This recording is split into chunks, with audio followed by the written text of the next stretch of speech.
My name is David Madison, the 7th of September, 2019.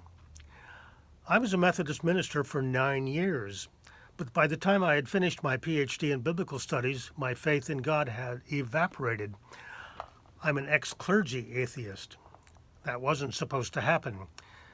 Seminaries exist to manufacture clergy, but if you study the Bible too closely, too carefully, too critically, all the errors and flaws become all too obvious.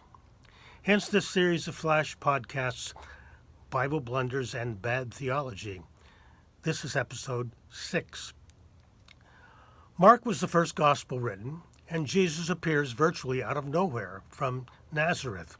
No hint of his origins, his age, his childhood, or the date. He gets baptized by John, who offered a baptism of repentance for the forgiveness of sins. As soon as Jesus is baptized, and presumably forgiven, a voice comes from heaven. "You are my beloved Son." Apparently for Mark, the baptism of Jesus designated him as the Son of God. Later in chapter 9, this is emphasized again. Jesus glows on a mountaintop in the presence of dead heroes Elijah and Moses, and a voice comes out of a mass of water vapor, a cloud, saying, "This is my beloved Son." God speaks from a cloud. This is fantasy literature. When Matthew copied Mark, he felt this wasn't enough, so he added a genealogy tracing the ancestry of Jesus back to Abraham. But then, defying all logic, he adds the story of the virgin birth. How can Jesus be descended from Abraham if he didn't have a human father? In chapter 1, verse 16, Matthew tries to splice these two things together, and that verse 16 has been rewritten many times in the old manuscripts as scribes tried to make sense of this goofy blunder. But maybe Matthew's biggest blunder was quoting Isaiah 7:14 to prove the virgin birth. "Behold, a virgin shall conceive and bear a son."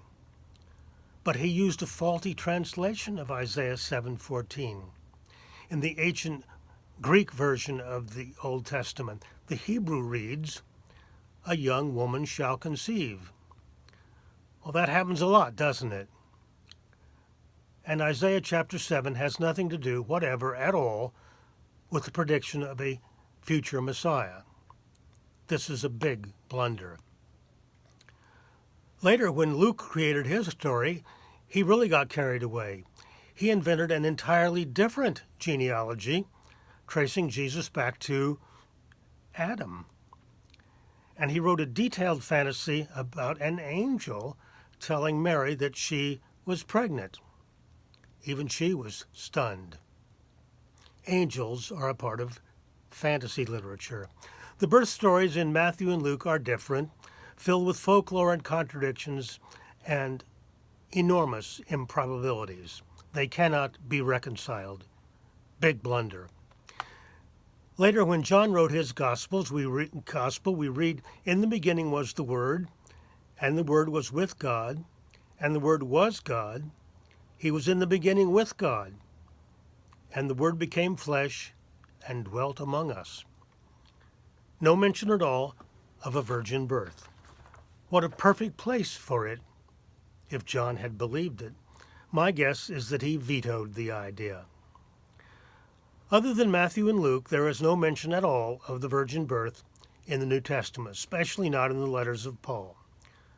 Virgin birth is a minority opinion in the New Testament. So when did Jesus become the Son of God? For Paul, that designation was sealed at the resurrection. Mark pushed it back to the baptism. Matthew and Luke said it happened when Jesus was conceived. According to John, Jesus was there with his Father at creation. Theology is a matter of making things up as you go along, as is so obvious. Hence, the New Testament is at war with itself. The Gospels start off piling blunders upon blunders, and there are many more to come.